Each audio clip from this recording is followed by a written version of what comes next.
Ian Lindsay of Lindsay and Associates has played an active role in the local community since 1979. He has been with RE/MAX, Vancouver Island's most advanced real estate business network, since 1996, marketing and selling residential, rural, strata, recreational investment, and project development real estate. You'll find true real estate professionals at ianlindsay.ca. You're listening to Nonpartisan Hacks, the podcast where we talk about good government from the local level on up. I'm Joel Grenz, a councillor in the City of Parksville. And I'm Sean Wood, also a councillor for the City of Parksville, as well as 2026 mayoral candidate. Today we're talking about something that keeps us both busy: public engagement. Public hearings, emails at all hours, Facebook groups that never sleep, delegations at council meetings. It's all part of the job, and here's the thing. Everyone agrees engagement matters, but what is it actually supposed to do? Democracy is not a spectator sport, and when people actually show up, whether that's in person, online, or in our inboxes, things can get interesting pretty fast. But there's often a massive gap between what the public expects from engagement and what councils can and maybe should deliver. So today we're digging into what public engagement actually looks like from the council side of the table, what it's for, what works, what doesn't, and why sometimes the loudest voice in the room isn't necessarily the most representative. Quick disclaimer, the views we're sharing are our own, and we're not speaking on behalf of the City of Parksville or any other body, but we are speaking from 3 years of lived experience dealing with public engagement in all of its forms. And if you've ever been to a public hearing, sent an email to council, or posted in a local Facebook group wondering if anyone's actually listening, this one's for you.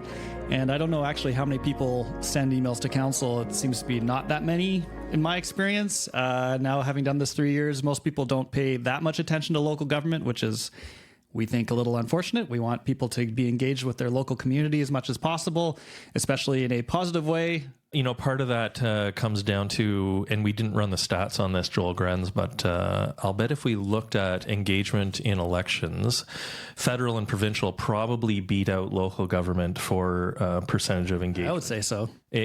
For myself, I had definitely voted in a lot of federal and provincial elections before I started voting in local government elections, and that's probably the same for a lot of people. Local government is actually pretty boring and a lot less glamorous, I guess we could say, than provincial and federal governments. Yeah, I think most people are probably more informed and ready to vote in a U.S. federal election than they are in a Canadian municipal election, unfortunately. Yeah, and we saw that with the most recent provincial election. People think they're voting for Pierre Poilievre, but they're actually voting for the BC Conservative leader or the BC Conservative Party. So while there's a bunch of confusion out there, people are definitely more engaged with the higher levels of government than the level of government that's dealing with, sewer and roads and water. All very exciting stuff. So what is public engagement actually for? Maybe we'll kind of dig into the high level idea here. Why would public engagement be something that maybe local council would seek? How do we think this engagement should actually be done, and what is it for? What public engagement is for, Joel Grenz, obviously when you're elected to any order of government, you're supposed to represent the constituents of that area. And without knowing what the public is thinking or feeling or what's affecting them, then it's pretty difficult to make good decisions at the table. So it's always good to hear from the public that really are paying the bills for whatever order of government it is, and in our case, local government. Yeah, and I think it's important to distinguish between what kind of democracy we are. We are a representative democracy, which means that we elect someone to represent our community, to speak on our behalf, as opposed to a direct democracy where every major question would go to referendum or some way of everyone cast their ballot on the issue specifically. Instead, we send someone to the table or to Parliament or to the legislature or whatever the body may be to make decisions on behalf of the community as our representative. I think the idea of a representative democracy is that you're cutting out some of the cost and some of the bureaucracy, actually, of having a referendum on every small question. So every 4 years in local government, we We are elected to make decisions on a wide variety of topics, and occasionally we will have a referendum or a public hearing where there is a bit more direct engagement. But for the most part, the public is like, look, you guys are going to deal with hundreds of things over the next 4 years. These are the people who we are voting in to address and pay attention to and make good decisions with all of these topics. And we don't really have the time or the money to pay for referendums and be engaged on every little thing. So please do a good job. Yeah, there's all kinds of nuance and information that I, as Jane public, may not be interested in or privy to or have an understanding of. Having been in local government now for over 3 years, there's a lot of complexity to everything that we deal with and a lot of layers, a lot of reading, a lot of background information. And I feel like a lot of what I do is just playing detective around issues to really understand what's going on behind the scenes or why things are the way they are in order to make a better decision and hopefully move in the right direction with the decisions that I make at the table. Public engagement is part of that. Not only do I get the information from all the reading and all the work that we do at the table, but also I need the information from the community. And so maybe we'll jump into some of the different ways we get that information. We've listed some already, but let's get in a little bit more specifically on public hearings. What is a public hearing? How does it come about? Why do we do it? And what do we expect to get out of it as a member of council? Sure. Just to comment on what you mentioned, Joel, that Jane public, Jane can also be a guy's name. It was a character in the movie Serenity or the TV series Serenity. So I picked a good gender neutral term. That's right. You did. Name. Yes, yeah. I just wanted to circle back to that. Okay. Public hearings. Yeah. We actually just had one in the city of Parksville, Joel Grant. We did. It was pretty full. And so we had a pretty full gallery, and it was on a variance for a grocery store unit that they wanted to be a bit larger to handle a bit of a larger grocery store. And so the public was notified well in advance, and the gallery was relatively full, but I think we only had 9 people speak at the microphone, if my math was correct when my notes were. Yeah, that was a kind of an unusual one in that there was a very full house, standing room only, and but only actually a handful of the people that were there wanted to speak to the thing. I think a lot of people are there just to hear more about the actual grocery store topic, which I guess maybe is a little way to pivot into my kind of complaint about public hearings, is that often public hearings are about a very specific niche item. So in this case, it was about the permitted square footage of that grocery store, not whether there would be a grocery store or not. The proponent already stated that they wanted to make a grocery store, and they certainly could within the current zoning.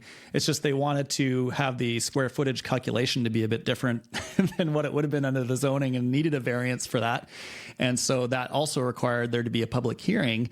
And folks who live near that grocery store potential site or would potentially shop there were interested in the idea of maybe a grocery store being there and came hoping to hear, I think, more about that. But unfortunately, in a public hearing is for us as council to hear the public, not for the public to hear from us as council. Every other meeting they can do that, but at a public hearing, we don't actually say anything. We just listen, which is very important. But one of the potential downsides I see about that is where someone may get up to a microphone and say something that is completely untrue and has no basis in fact. In fact, they can say whatever they want on the microphone. Technically, they're supposed to speak to the actual variance and how it would affect their property. But people can get up and say all kinds of things that aren't true at all. And no one can correct them really, except for some other person standing up from the audience. So if someone says, oh, this grocery store is going to have a big water slide on it, and I hate water slides, and we shouldn't have a water slide at a grocery store, everyone in the audience would be like, whoa, there's a grocery store with a water slide coming? And no one on council really would normally be like, yeah, actually, that's not true. There's no water slide. So this is where I don't know how good public hearings in that format are at actually informing the public. It's more about us hearing from the public. And to your point, Joel, I believe there are some councils who will bring the matter into the same meeting later on in the same meeting and deal with it.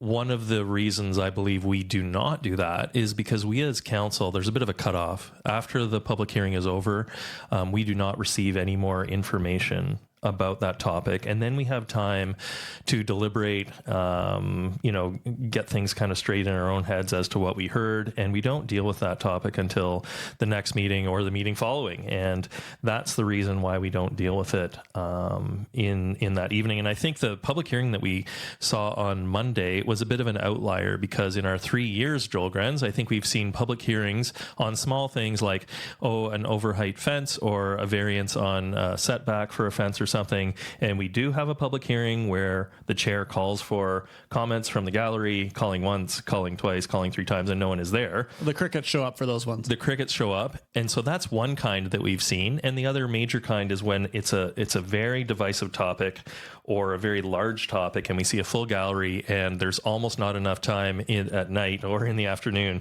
to listen to all of the wide variety of opinions, some in favor, some against, and some public hearings are mostly in favor or mostly against. On Monday, we had one where there was only 9 people who went up to the microphone with a full gallery. So I think that was actually an outlier of a public meeting we had on Monday. Yeah, it was a fun one. It was a bit of an unusual one. And maybe to give a little bit more context on how the public hearing fits into the entire process of making a decision, is every major decision would have more than one step to it. So I think people need to understand that there will be first reading, second reading, third reading, maybe adoption. There are multiple steps along the way, and inserted in between some of those steps is the public hearing in some cases. So especially where required by law. And what we often do on the public engagement front in the city of Parksville is we insert another step, which is an open house. And the open house would be something that the proponent, so whoever is wanting to do whatever, whether it's a grocery store, in this case, they wanted to have a larger grocery store, they actually held an open house. So they rented a room and had drawings and information and people there to answer questions about it. And they held this and invited the public to it, sent out notices, put notice in the newspaper so people can hear about it before we even get to the point of moving through the steps on this particular project. So that's a great way for public engagement. I really love that one myself, because it's really kind of puts it on the proponent to get the public interested and on side and understanding what the proposal is, before we really have to spend a lot of our time discussing it and going through it at the council table. Yeah, for sure. What else can we talk about public hearings? It's just one of the ways where people can have a bit more direct influence. And some people are scared of a microphone, and we really appreciate when people get up to the microphone and they start off with, I'm not good at public speaking, or I'm scared of a microphone. And then other people, it feels like they're up there for the microphone, and it's their moment to shine, and they love it up there. And so, which one are you, Sean? The microphone is just a tool, and as part of our jobs, Joel Grenz, we can't be scared of microphones. But it's the chair's job to kind of manage time at a public hearing. You can't go on forever. I think 2 minutes is what we had on Monday night per speaker, and you can speak 3 times. An intimidating timer that beeps when your time runs out. And that's all part of just running a good meeting and making sure that you're running the business of the city in a dependable, fair way. While we're on public hearing, we should probably speak to that the chair does their best to not have clapping, not have cheering or booing. And the reason is because if you're on the other side of an issue and say the majority of people in the gallery are clapping, but you're on the other side of that issue, it's really tough to get up there if you feel like the majority of the room is in favor of the opposite side. And we want everybody to have the opportunity, regardless of what side of an issue you're on, to feel welcome to come up and voice your opinion. And so clapping, cheering, booing, any sort of that support or intimidation is not welcome at a public hearing, because we need to hear everybody have a fair chance at that microphone. And so that is how a chair is supposed to run the public hearing. It's not because council doesn't support or isn't opposed to a certain side of a topic. It's because we want everyone to feel welcome to come up to the microphone, and that's why it is not a town hall. It is a very calm, business-like meeting, and we need everybody to respect that for everybody's opinion to be heard at the microphone. Leave those tomatoes at home, folks. There's definitely no fruit throwing, for sure. Thankfully, we haven't seen that yet. Yeah, they can get pretty heated, though, for sure. A lot of emotions can come up, and the idea is to try to minimize that and not have it be like a game show or something where everyone's cheering. Just an opportunity for the public to voice their opinion to council so that we can understand where the public is on the issue. I think maybe we can get on how does that public hearing come about, because sometimes we hear from people like, oh, the council doesn't actually want to hear the public. They may time the meeting, so it's hard for the public to come to the meeting and participate and give their voice to council. Anything on that there, Sean? You're never going to be able to schedule a meeting that everybody can go to. There are people who work graveyard shifts, and they would probably want a meeting at 8 or 9 in the morning before they go to bed at noon or 1. You're never going to have a time that works for everybody. Our council has decided to start our meetings on Mondays, typically at 1 in the afternoon.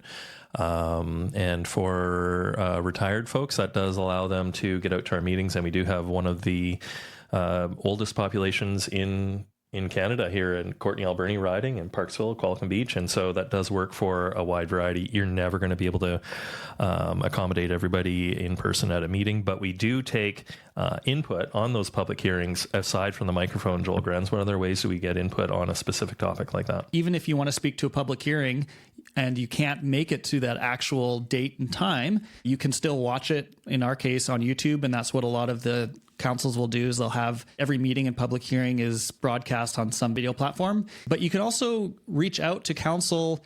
And I like to tell folks, really, anytime on any issue related to what we're doing in the city of Parksville, I want to hear from you. And so there are other ways to do that other than at a public hearing. And some of those ways are actually probably better than a public hearing in terms of getting your point across. One of those would be emails. We get a fair bit of email, and people voice their opinion on topics that are either before council or any other topic that pops up as they go about their day. I actually appreciate people who take time to email. I think Canada Post has seen maybe a 90% drop in the last 20 years on written letters, and that probably is reflected as well in government as well. So we don't get very many written comments. Maybe we've had 2 or 3 written, handwritten letters. Yeah, we have gotten a few handwritten. Those are exciting. When you do get one of those, if you really want to stand out, take your time and write a letter, but on paper with a pen, mail it. But I have terrible penmanship. But the one we got recently had excellent penmanship. Very impressive. Emails are a really great way because we'll get to them when we check our email. I try to reply to as many as I can, saying thank you for sharing your support or sharing your opinion on things. If you're going to email council, you can email all of us, council@parksville.ca, which also includes admin staff. But if you email us each separately, sometimes that might work a little bit better. And you can say, hey, Joel, I've been following your decisions on council. I really appreciate what you said on this topic. I was wondering about this variance. Here's kind of my opinion. And you've kind of already reeled Joel in a little bit by doing a little bit of homework and showing that you're paying attention. And you've already got Joel's attention with that. You don't start off with, hey, Joel Grenz, I think you're a jerk. And here's my opinion on something. Well, you got my attention now. You definitely have his attention. But if you keep things as respectful as possible, your advocacy will probably go a little farther in email. And we see all kinds of email in our inboxes. I guess Sean's been reading his Dale Carnegie, is that How to Win Friends and Influence People? But yeah, it does apply. I think people forget that the people that are occupying these positions of council and whatever are just people in your neighborhood who decided to put their name forward and want to do the best job they can to represent the public. And that's where we do want to hear from folks. But if you want to speak in a more professional and kind way, that certainly goes a long way. The whole, honey attracts, what is it? I'm the phrase guy. It's something about ants and honey. We're just going to leave that one though. Joel, we have a note here about identical form emails. And so on some topics, and when I ran federally, I would get these so much. Yeah. Where there's a form online and people fill out their name, Sean Wood, blah, blah, blah, blah, blah, oil tanker ban or wild salmon or whatever it might be. And then they click send. As a federal candidate, I would get hundreds of emails that are the exact same email, and they're just from a different person. Now, at the local government level, especially on public hearings, staff do count how many submissions we get. But really, when you send a form email, really you're just adding a kind of a tick, a number to the number that's being compiled on an issue. And you're not really, you didn't spend the time to reach out personally. And so it doesn't land the same as when you write a personal email. And so I often will tell people, even if it's whatever topic, try not to send form emails. You can still maybe steal a paragraph from the form email they're recommending, a certain subject is recommending you send, but make it as personal as possible, because the chances are you will get more traction on the subject that you want to get traction on if you spend a little bit of time, and we can read that you spent a little bit of extra time on there. It lands a bit better. Yeah, because we actually spend time on the reply. If there's someone who wrote something to me that is along the lines of what you're describing, Sean, where it's specific to me or it's from the heart, not some form thing, then the response that I'm going to give you is going to be more specific as well. And I also try to answer as many emails as I can. Mm-hmm. It's hard to keep up for sure. There's a lot of email that comes in from various places, and it's definitely hard to keep up with all that email. But yeah, we do read it all, and even if we don't reply, we do take it into account in our decision making, and do appreciate hearing from folks on email. And I can try to give us another segue into our next topic here, Joel, as well. But this level of government at local government, while it is boring and we deal with sewer and we deal with water and we deal with roads, when you email us, you are getting the email to the very person who's been elected, and usually you will get an email back from the very person who is elected. I think that's even true with the larger city centers like Vancouver and Victoria.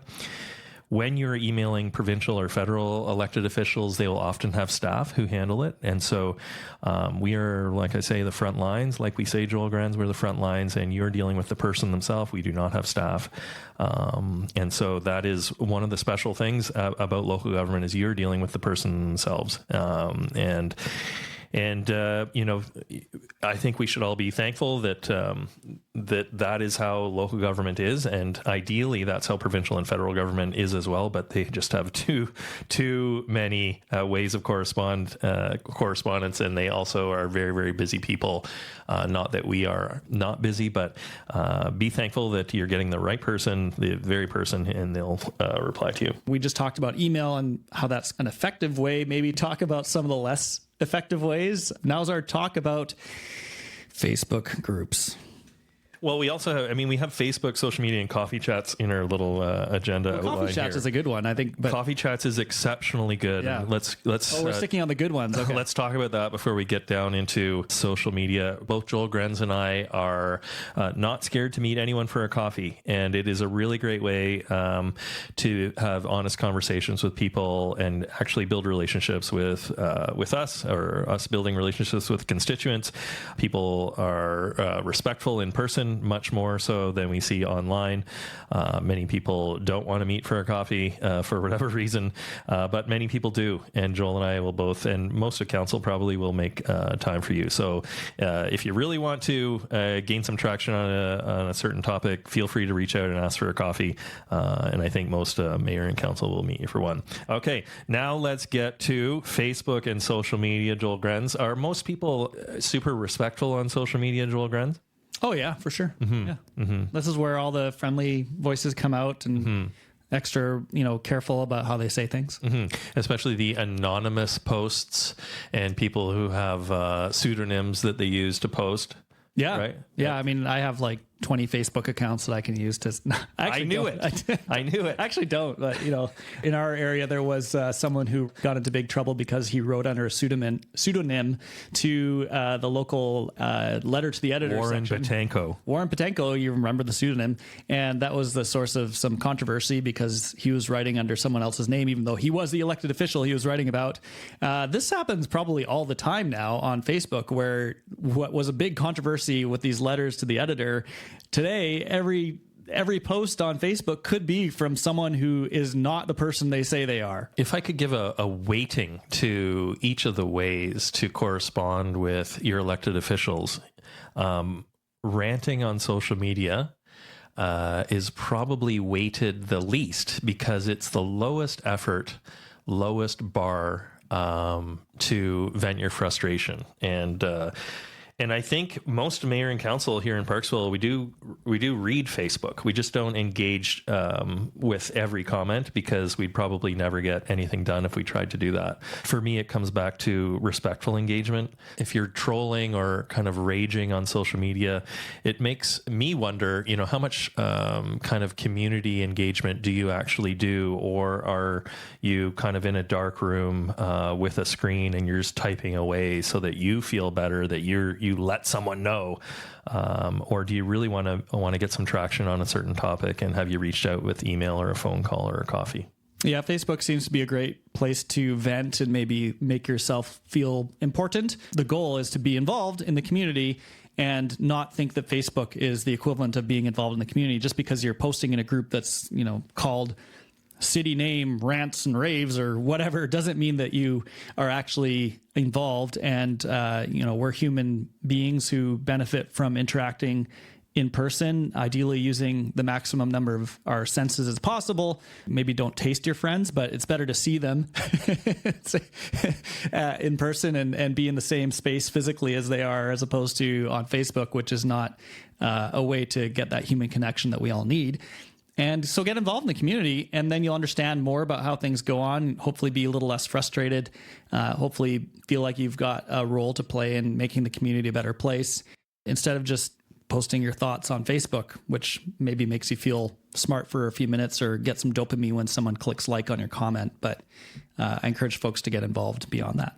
And positivity is, it's not always the easiest thing to do, but positivity is a key to public engagement. It's a key to building relationships with people.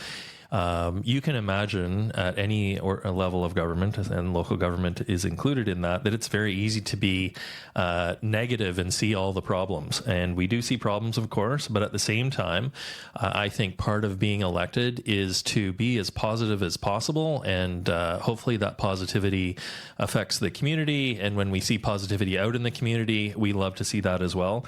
And negativity really doesn't really help anyone at all. If you see a problem, try to be part of the solution.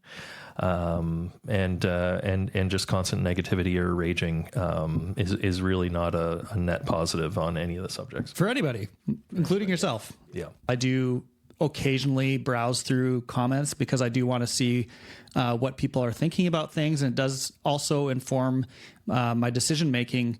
But I do add a discount factor to anything on Facebook, recognizing that the people posting content may not actually be who they say they are. They may not actually be in our community any longer, or maybe never were.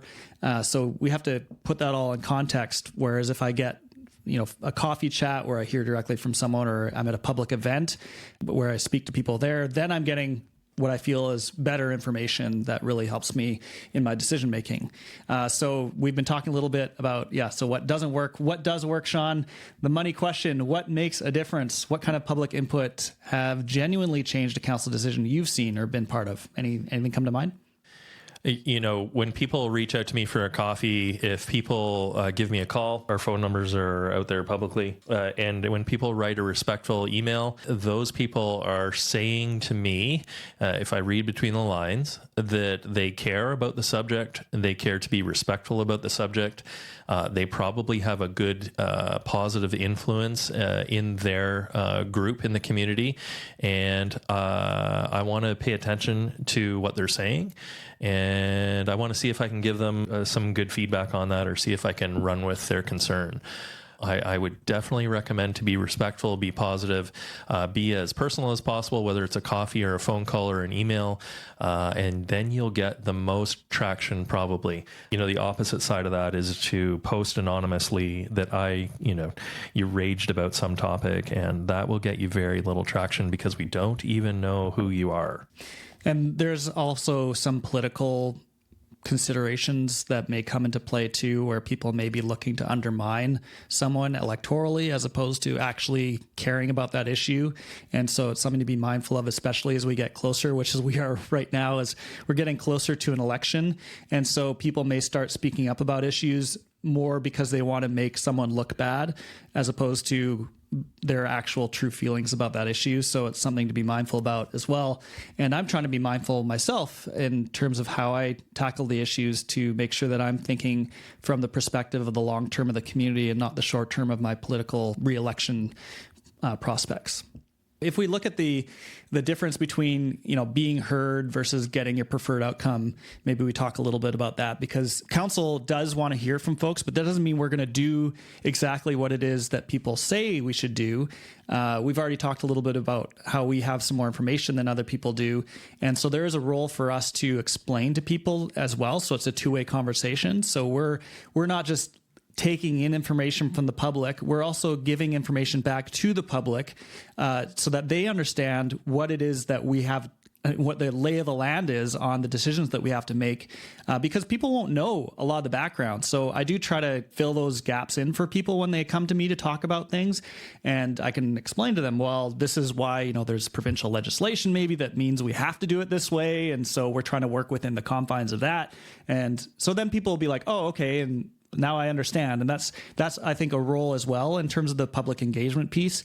It's not just the public speaking to us, it's us bringing information back to the public, because we are, as elected representatives, we're the bridge between the machine that is the city, all those operations, and the public. We're that interface. So it is a two-way thing. Everybody has topics and subjects that they're passionate about, but when you're elected to any order of government, you actually have to represent everybody. And so we will definitely listen to respectful opinions on a subject, but at the same time, we have to represent a wide amount of people. So if you want to really experience what that is like, then you can run. And if you still want to run on that particular topic you're passionate about, then go for it.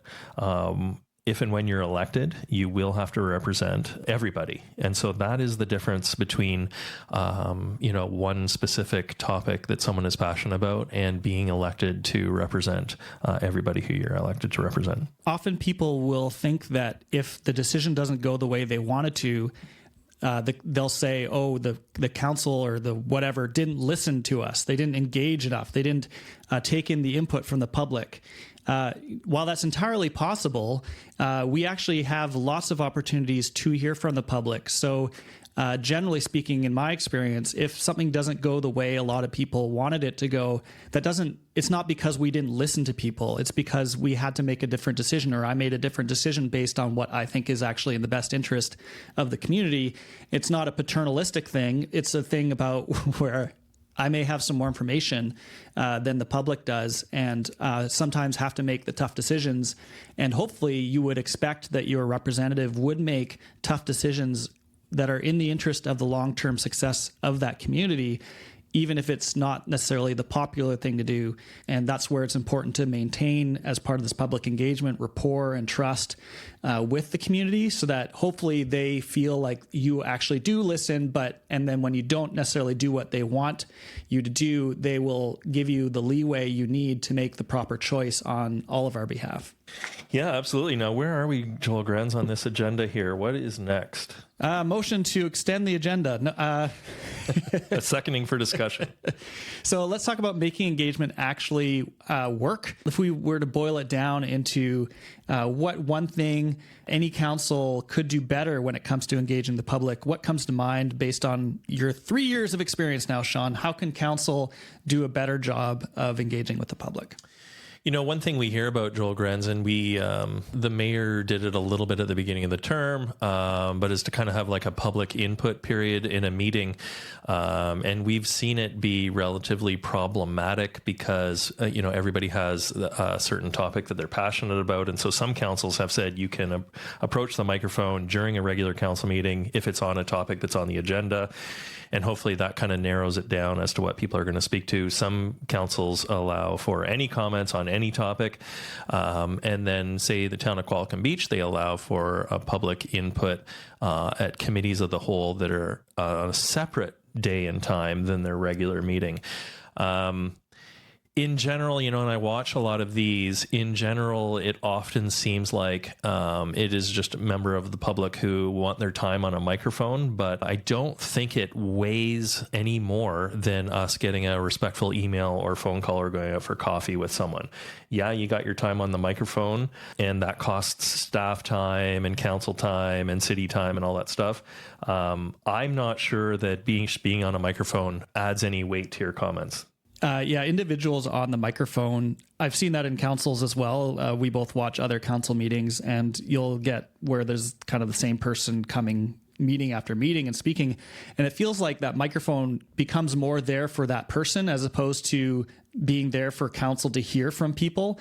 And that's where it gets to be unproductive to have that kind of engagement, because there's so much cost to the public for every member of the staff to be there, council, it taking everyone's time, and time is money, to have this input in that forum.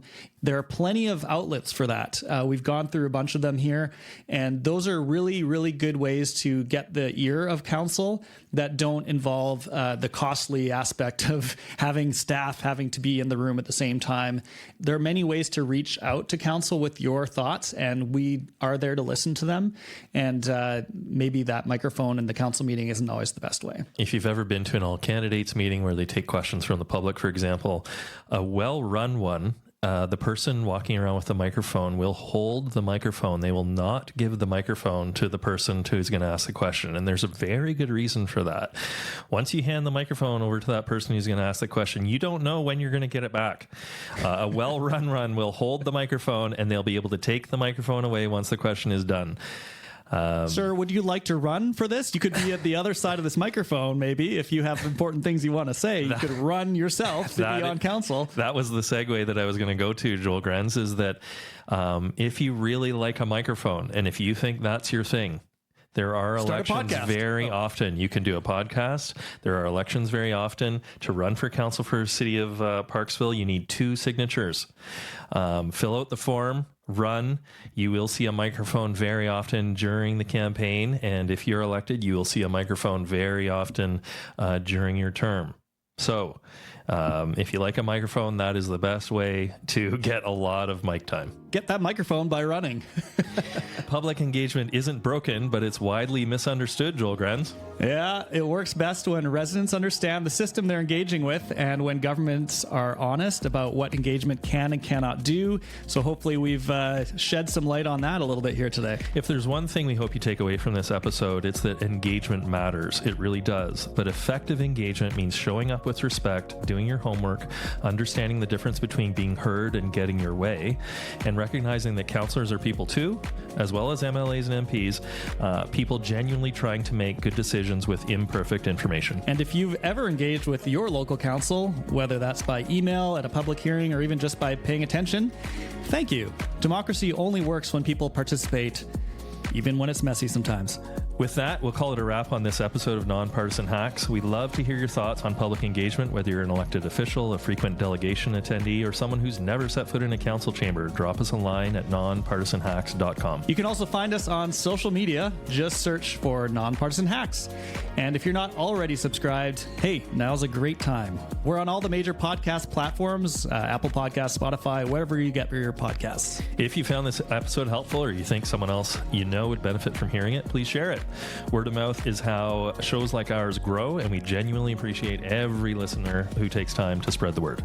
So thanks for listening, and until next time, take care of yourself and your community. That was supposed to be both of us, Joel, at the end. 1, 2, 3. Take care of yourself and your community. Wow, that was okay.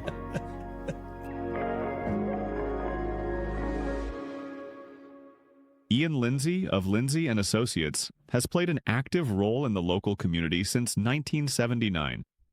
He has been with RE/MAX, Vancouver Island's most advanced real estate business network, since 1996, marketing and selling residential, rural, strata, recreational, investment, and project development real estate.